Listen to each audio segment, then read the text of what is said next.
The Sanders Financial, where we talk money matters because money matters.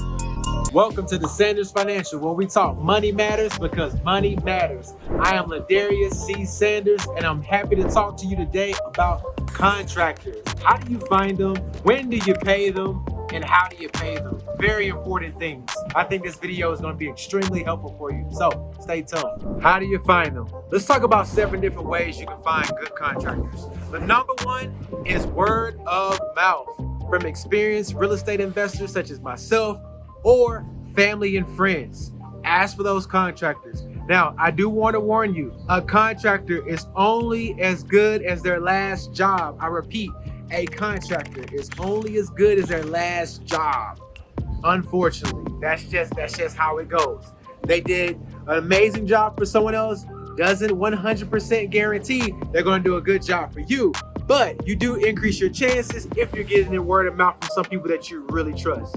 Second option would be suppliers, preferred vendors. If you go to massive flooring stores, the flooring stores, they're in the business of selling floors. They're not in the business of doing installation of floors. So they have a list of contractors that they recommend their customers to, that have good ratings, good reviews, that can do the install for you. That way, the liability is no longer on the store, but the liability is on that contractor. A third option is a web-based platform called Thumbtack. Thumbtack, you're going to have different contractors that do a lot of different works. Everything from painting, wallpaper, hanging TVs, cutting down trees, you name it, they'll be listed there, and you'll get to see their reviews. So you'll know if you're getting a quality contract or not based off of work that they've already done. The fourth option would be Taskrabbit. Taskrabbit is another web-based platform that's very similar to Thumbtack, where you're gonna have people there that does a lot of cleaning things, a lot of dirty jobs, throwing away, a lot of demolition.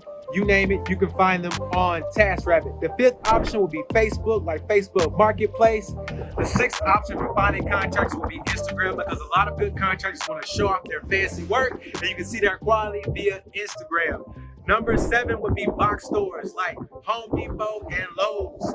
Now, to remove the elephant from the room without being political, might be difficult to find some of these in the next upcoming 4 years. But you'll see a lot of people sitting outside of Home Depot and Lowe's just asking you, hey, do you need some handiwork? You literally can pull up and throw them in the back of a truck, take them to a job site, and they'll knock out a whole bunch of work for a little bit of money. Now that we've discussed how do you find them, let's talk about how do you pay them. Whenever you're paying a contractor, never, ever pay a contractor before they do the work. Do not do it, not even a deposit. Where I'm from, we have a saying called rob Peter to pay Paul. If you give them that deposit, they're likely to take that money to fund somebody else's job, and then your job will be delayed until they get money from the next job. You see what I'm saying? But if you go with a credible one, they have the ability to float their business until the job is completed.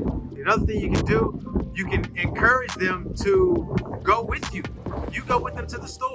You get a copy of the receipt. Or like myself, I have a pro account with Home Depot where my credit card is on file and it can only be used for material that I approve from a cell phone text that's sent to me. So that's one way you can avoid being taken advantage of, even when it comes to the building material, because maybe the material only costs you $1,000 and they tell you it costs $3,000. Now you have the receipts, and all you got to do is tell them, hey, I need this for my taxes, right? So if you're getting it for your taxes, then that could be very beneficial. Another thing that you can do is consider getting their copy of their driver's license. Why not? They know where you live. They have your address.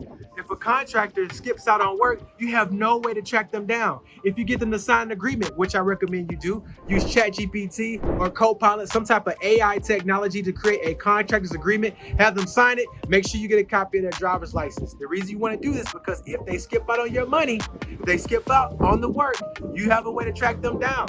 You have some type of recourse. Without having something written in law, if it isn't written, it never happens. Learn how to protect yourself.